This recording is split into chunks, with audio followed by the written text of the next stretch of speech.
Hello everyone, this is Roxas1359. Welcome back to Let's Play Crash Twinsanity. Last time, we finished up Insanity Isle, fighting Tikimon, and finding out that the vice versa reversa device the evil twins have has been activated. What's it gonna do? It's gonna suck out all the quote-unquote goodness in this dimension and leave behind nothing but ruin. Hey, sounds like what the Heartless do. In this part, we're going to be going to Ice Climb, but what we're going to be doing is I'm going to be restoring the original track that was supposed to be playing for Ice Climb, which is known as... I actually don't know the name of it. Well, this is awkward in my case. Yes, this track right here, for many people, they believe that it is for, you know, the other complimentary stage that was cut for this game that is supposed to be of Ice Climb, which is known as Lava Caves. However, according to the member of Spiral Mountain, Rebecca, I can never pronounce that last name, the one I mentioned for Native Chase, she said that they never made one for Lava Climb, and Lava Climb was cut relatively early. So as a result, this track was supposed to originally play for the Ice Climb, but was cut for some reason, and instead the actual base game itself has it that it plays the Iceberg Lab again. I couldn't see that stupid bat. I hate these bats that are inside this cave because they're rather annoying. They look a lot like Keys too, and originally we were actually supposed to be seeing these bats within the other areas of the game, such as in Cavern Catastrophe. There were supposed to be originally bats inside there, but they were cut out from the final game. They were in the beta footage of it that was seen, which I do have a beta demo of the game that I'm going to be showing off in a bonus part to show off some of the changes. But watch out for the penguins. Well, that penguin's kind of glitched out forever, so that poor thing. Anyway, the first gem we grabbed, despite looking clear, it was the blue one. The ice around here makes it look like it's clear. Now, let's keep going through. I apologize if it sounded a little bit louder. I have the actual track playing through my headset right now. Don't worry, you won't be hearing it. The reason why I'm doing that is because otherwise I'd be playing this stage without music. And I'm the type of person that loves to hear music within games, and when I don't, unless it's something for an atmosphere, I can't do it. I'm one of those people that needs music in his games, and that's why I'm grateful that this game has a sound option so that I don't have to do too much editing, but still. And there we go, got that. Now, right here, do not spin that bottom crate because we got our green gem right here. Yep, makes you think that you're going to do that. Oh, look, a penguin. Oh, look. Did he T-stance? Nope, he's just stuck. He's stuck there forever, penguin. Your sacrifice will be in vain. All right, so let's just continue climbing up, shall we? Wait for the... Whoa, that was close. Again, I wish I had a darker shadow when going on platforms. But go over here, and we have our purple gem. And we're just about out of the solo part of the Ice Climb section, where we're going to get to a pretty funny section that I'm going to restore the Iceberg Lab music for, because I think it's only appropriate for that one. Going up. There aren't any more gems inside the cave, so you don't need to worry. The rest of the gems are going to be in the rest of the level. Bats. Oh, no! Yeah, if you're too high up, then you instantly get killed. Ha! That's what you get. No mercy for penguins. If somehow my old friend Isaac is watching this, I apologize. He really likes penguins. Alright, let us continue onward. And that poor penguin, his sacrifice was in vain. He probably launched and was like, oh no, when I was going up on the elevators. silly little penguin. All right, and we got another penguin right here. And there he goes. Now jump off this platform because these platforms will shake whenever explosions go on. Because they are physics-based, just like a lot of things in this game are. You know what else game tried to do a lot of physics-based stuff? It was called Sonic 06. Only problem was the physics were terrible. I'm sorry, I'm going to compare this game to, you know, 06 a lot because both of them sort of had the same development problem of being rushed in order to meet a deadline. And somehow, despite this game having so much content cut from it, still pretty good. But, what's this?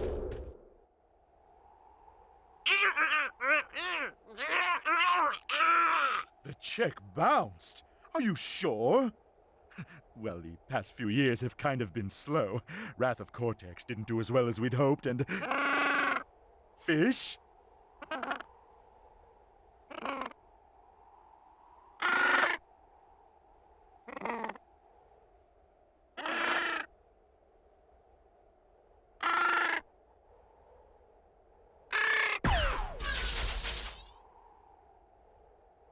Oh, Cortex is pissed!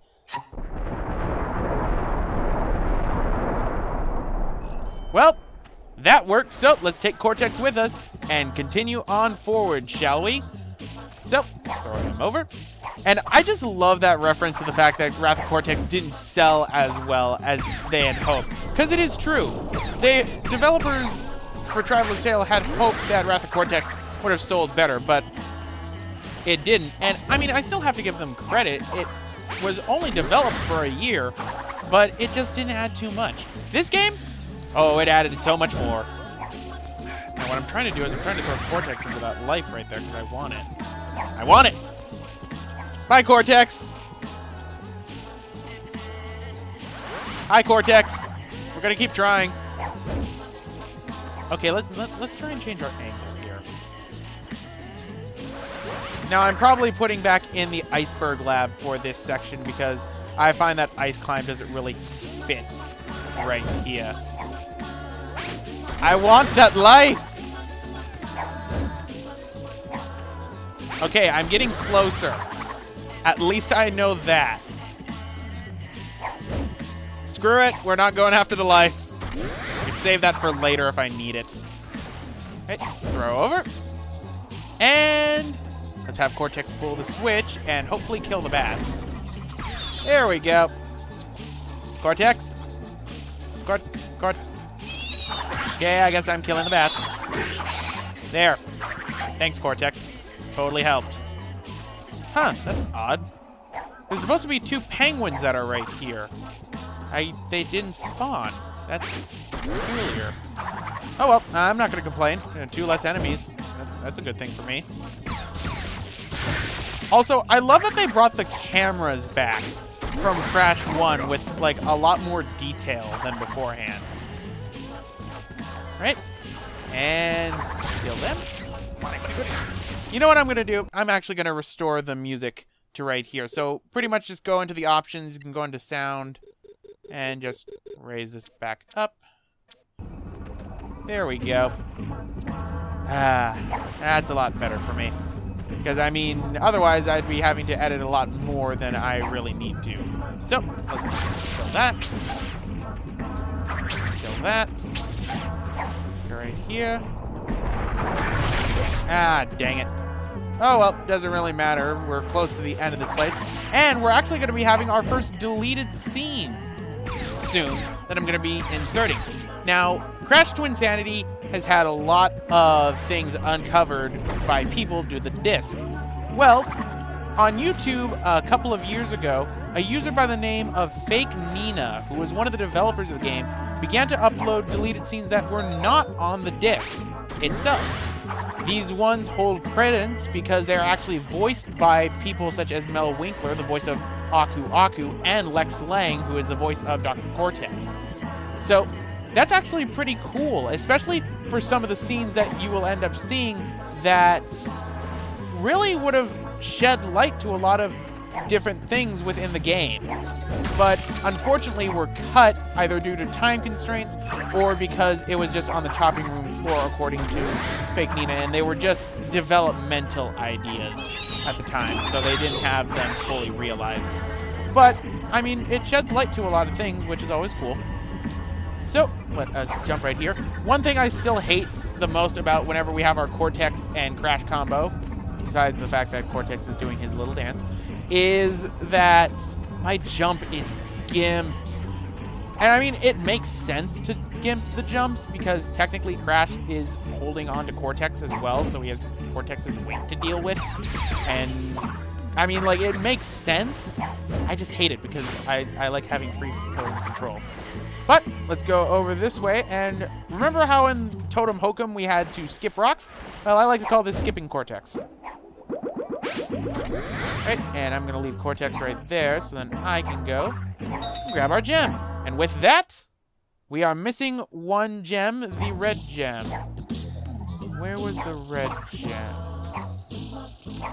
Where was the red gem? Because I shouldn't have passed it. Red gem. That should have been the last gem for me to collect, so I missed one of them. So I'm gonna cut until I get to that red gem. It's not inside the caves, I know that for a fact. So cutting real quick. Oh, there it is. There it is. Okay. So I'm gonna need to grab Cortex real quick and grab that. I knew I had missed a gem somewhere, but I knew it wasn't inside the caves because there's only 3 in the caves. Silly me.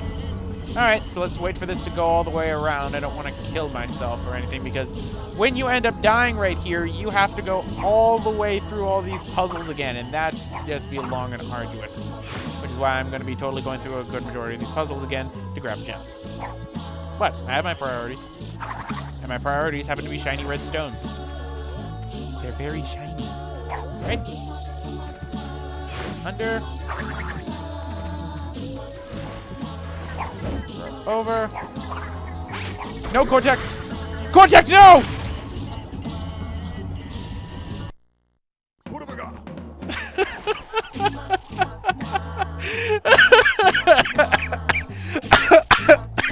He's falling right in there. Oh my god. Oh, hi, Bats.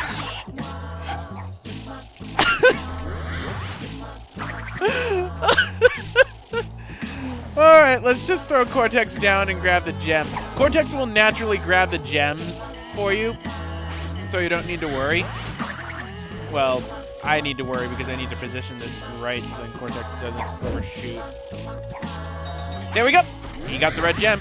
And if you end up missing, you don't need to worry too much because Cortex will actively go and grab the gem for you if he is right in the area of it.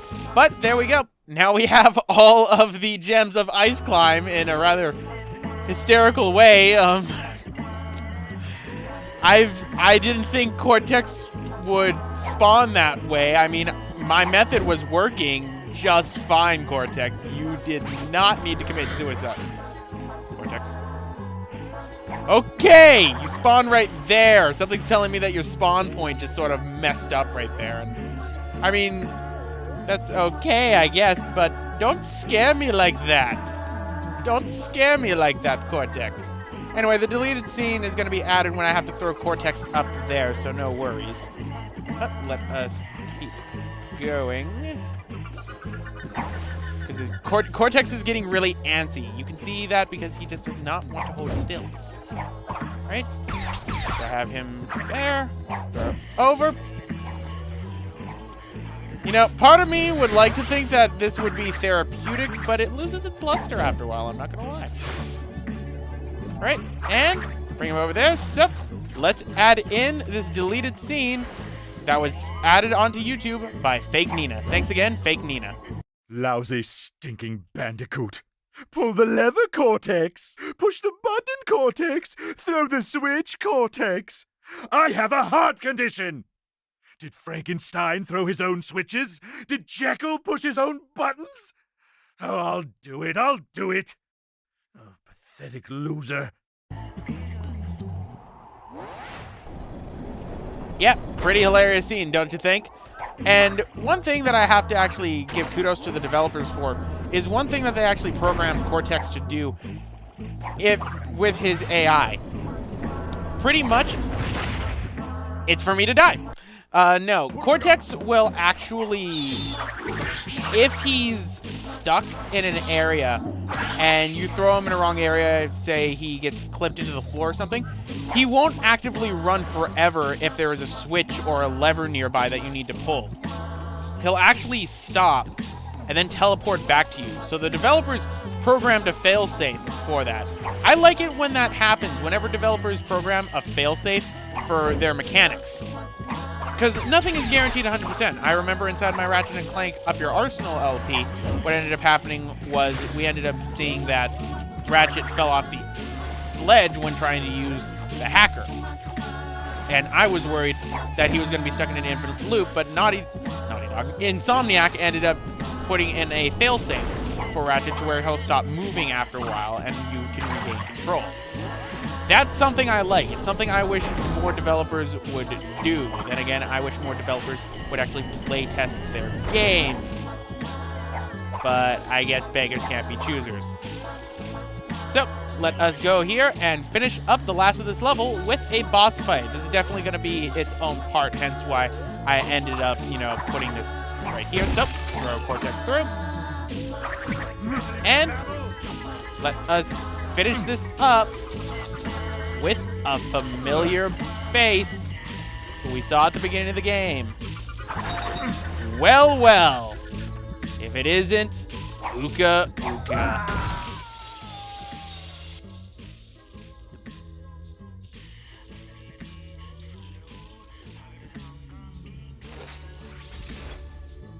Free again! Mighty Uka Uka! Who has released me from my icy tomb? My, can it be? Crash and Cortex? I don't know whether to kiss you or kill you!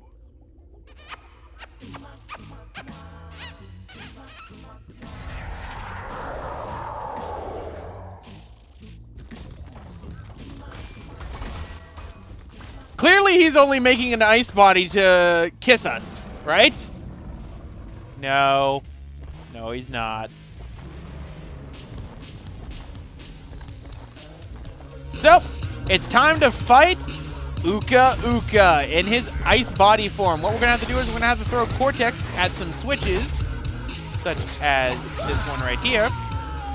He activates them for us. And what we do is hit the button and make a nice and toasty Uka Uka do a little dance. It's like a bear in a hot plate.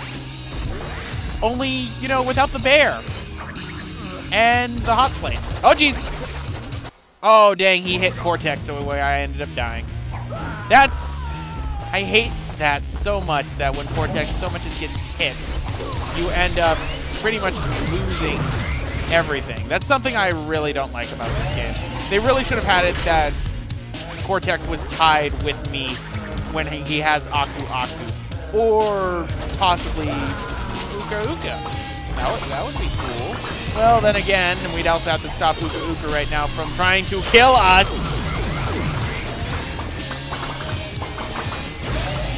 Wow, I never knew that they made popping noises like that. But one more hit, and Uka Uka is down. Whoa! Nice moonwalk, buddy. Right, so let's have Cortex fill up this last lever, and burn.